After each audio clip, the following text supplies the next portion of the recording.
Okay, so Halifax Town lost in the playoffs tonight to Solihull Moors. I did want to do one last blog before the season was over, so here I am. Not the blog I wanted to do, but this is a end of season summary, looking back over last season. I've not done any of these before. I just didn't want the last blog to be away at Accrington on a Tuesday. Well, away at Accrington, it was at home ground, technically speaking. More on that later. It feels weird not being able to go on the blog. I hate being on camera. It feels weird to know that I'm not going to go into a matchday blog after this. For starters, I'd just like to say that I'm very proud and very satisfied of Halifax Town this season. In the 2020s, we've had playoffs, although that season obviously got called because of COVID. Top half, playoffs, top half again with a trip to Wembley, and the patch continued with another playoff finish, but sadly without a victory.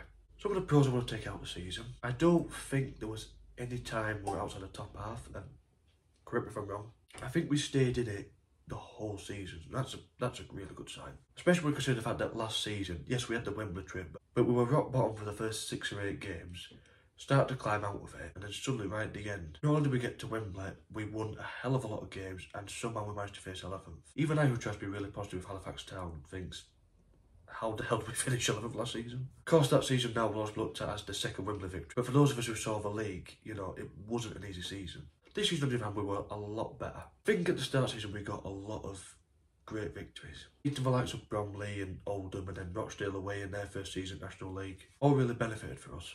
There is the elephant in the room that at the start of the season, Southend United did get up to 10 points, and had they not been, given the amount of points they finished on, we would have finished 8th. Not to take anything away from Southend, their comeback this season, that club could have died a death, but they gave it a shot. Us, Aldershot, Oldham, Southend, we were very lucky at the end to get that last playoff finish. As for the squad, I was a big fan of Thompson Summers. My personal favourite was probably Oliver Barry. Harker never got the credit he deserved. Scored a lot of important goals for Harker, so I really liked Harker. Sam Johnson continues to shine nearly a decade after he came to the club. Not everybody was perfect. Football is not an individual sport, it is a team sport, and at the end of the day, the boys came together really well and they proved themselves. And our manager as well, I mean, I didn't like him when he first came. Or when he first took charge, I should say. He was assistant manager a while before. We seemed to be lacking so much last season, but then we got to Wembley. And between August 2022 up to August 2023, and now, well, not August 2024, but nearly there. What do you think about him? There is progress at the club. And I think if that continues, then we certainly will see ourselves with a lot more big hopes in the future. There is one thing I would like to acknowledge though. You all know this.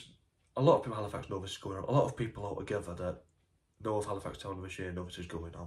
Never wanted to talk politics or huge topical things on my channel, but I've got to address the elephant in the room. Yeah, all that about the council wanting to sell the Shay. People were worried about the Shay's future. They've officially made it an important asset of the community of Calderdale. I don't think no one's going to just mow it down and make it to houses, but I do want to acknowledge one thing there. If the council sells the Shay, give it to someone who really does care about Halifax, Halifax Town and Halifax Panthers. Someone who sees the potential not just with the stadium but with the teams. Someone who acknowledges that Halifax Town has 75 years of Football League history, 2 successful Wembley visits as FC Halifax Town, a lot of promotions, a lot of great players to shout about. Sharing the stadium with a rugby team that has a hell of a lot of history, none of which is ever truly acknowledged or appreciated by the people who run Rugby League. Correct me if I'm wrong, but have I heard that right, that they're going to expand Super League next year, have 14 teams, and they've already decided it's going to be Wakefield and Bradford?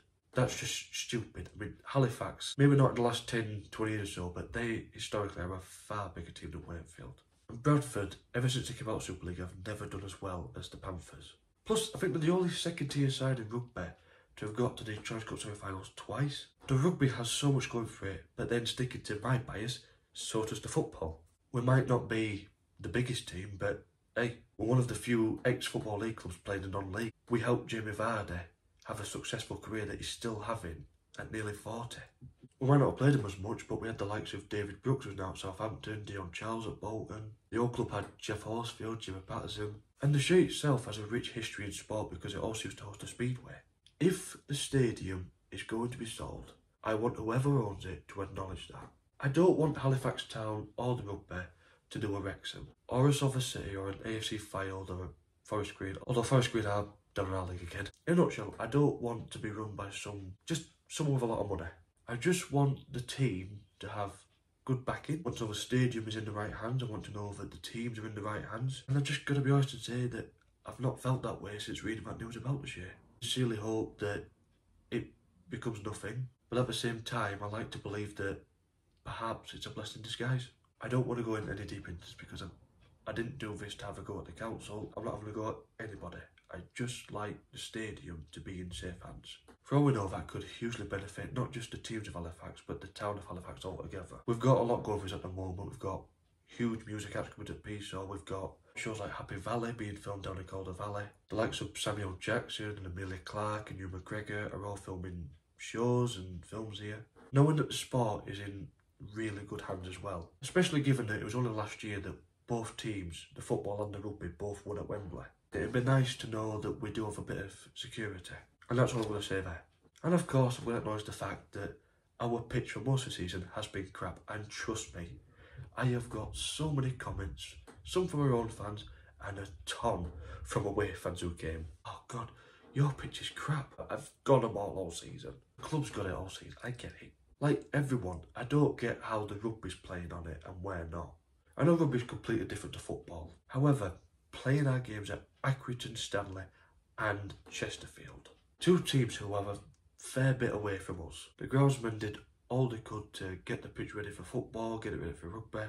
And at the end of the day, we had to go through 6 days, was it? Football matches, none of them at home, one in Accrington, one in Chesterfield, and then Bleasley away. That shouldn't have happened at all. But on that note, we did beat Eastleigh to get into the playoffs, so that shows you the hope and progress that I'm talking about. Halifax Town had all the odds stacked against them, and yet they salvaged the playoff spot. They put in everything to get there, and they just scraped it. That for me is enough this season. Had we beaten Solihull tonight, it would have been more than enough. So in conclusion, the hope and progress is there. The squad's been very good. Would like the pitch to be sorted out more. If the council do sell the Shay, then let's just hope it's a blessing in disguise. I've just realised that as well, but you might hear a lot of ticking in this video. It's not a bomb, that is my Halifax Town clock. Just fixed it. Anyway, only this long till the new season. I'd also just like to acknowledge the fact that for all the things that we have with the pitch and with the ongoing things about selling the stadium or not, I do acknowledge that we do have to, in these moments, look at teams like Gateshead. Gateshead, who finished above us, had a really good season, had a lot of issues a couple of years ago, came back to the National League in no time, got to the playoff spots, 2 successive Wimbledon trips, an FA Trophy they still might win, but their league campaign and everything they've worked on at that time has been snatched from them, all because of some stupid 10-year lease they've got in their stadium. Glad we don't have that issue this season. We could look at the downsides of us, but I look at the downsides of Gateshead and think, oh God, that's a tragedy.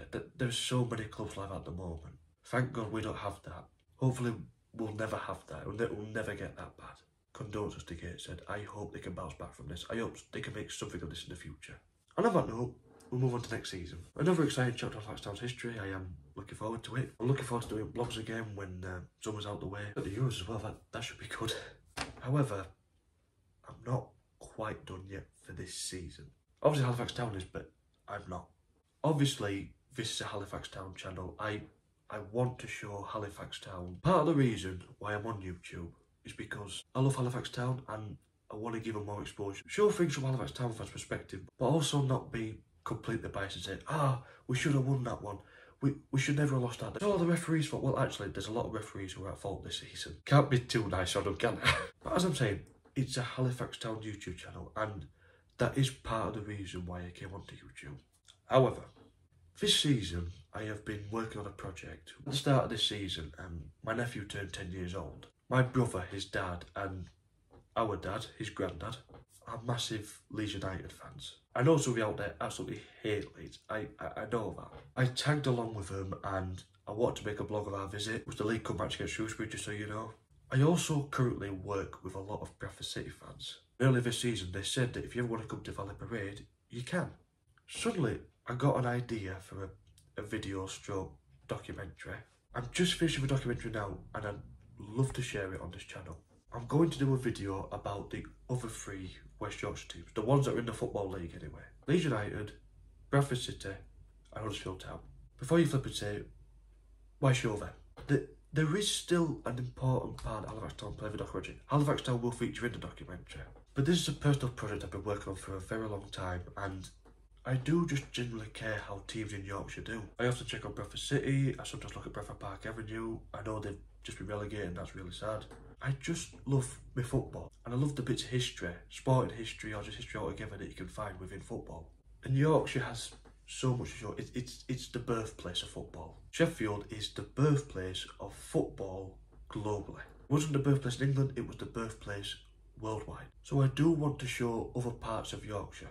So I've decided recently that starting from a few weeks' time with this documentary and then next season, there will be some weeks where if I'm not at a Halifax Town game or just whenever I feel like it, I guess, I'm not going to make a time to it, I will be doing blogs about other teams in Yorkshire. Yorkshire teams in the Football League, Yorkshire teams that aren't in the Football League like ourselves. There won't be often. The thing I want to show more than anything else is Halifax Town, because I love that club, as well as sort of expanding the channel with not just Halifax Town vlogs and the odd other video. Not only am I going to do Yorkshire vlogs, I'm also going to look more into Halifax Town.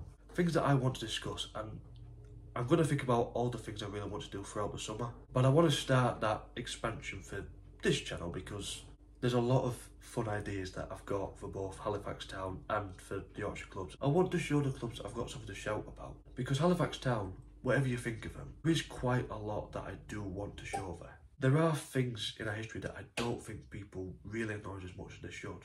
Things like beating Manchester City in 1980, or, like I said earlier, Jamie Vardy's career.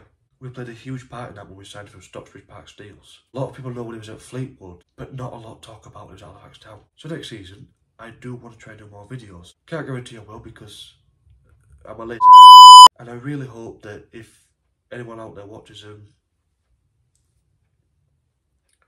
and I really hope I can deliver the best content, and obviously I hope that people watch them and enjoy them. So those are my future plans for next season. Show Halifax Town's next season, more of Halifax Town, history, perhaps not really topical, but just things that I want to discuss, and a lot of content that generally surrounds Yorkshire football altogether. Maybe even Yorkshire sport, but I'll get to that another time. To start all of that though, I am going to this documentary sometime in May. It'll be called the West Yorkshire Holy Trinity.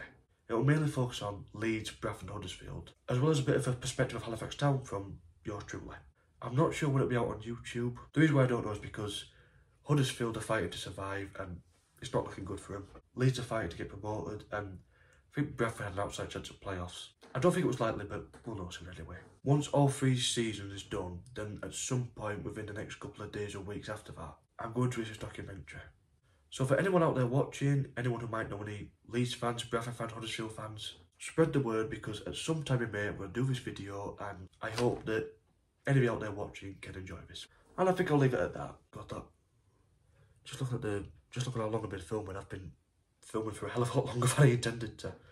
I didn't even think this video would be like 2 minutes long, even with the announcement. Thank you for your patience, you've got this far. And thank you all for watching throughout this entire season. A 3rd playoff finish in 5 seasons, with 2 different managers and a lot of great players in this time. And good luck to whoever wins the playoffs, and good luck to Chesterfield. That was obviously probably the biggest highlight of our season, beating Chesterfield at home. I think it was our last victory at home as well, before all the stuff happened with Equity and Stanley. Good luck to them in the Football League, and good luck to whoever wins the playoffs. And like I said already, thank you all for watching. Be back in a few weeks' time for the West Yorkshire Holy Trinity documentary. And as for myself, I will see you all next season. Thank you.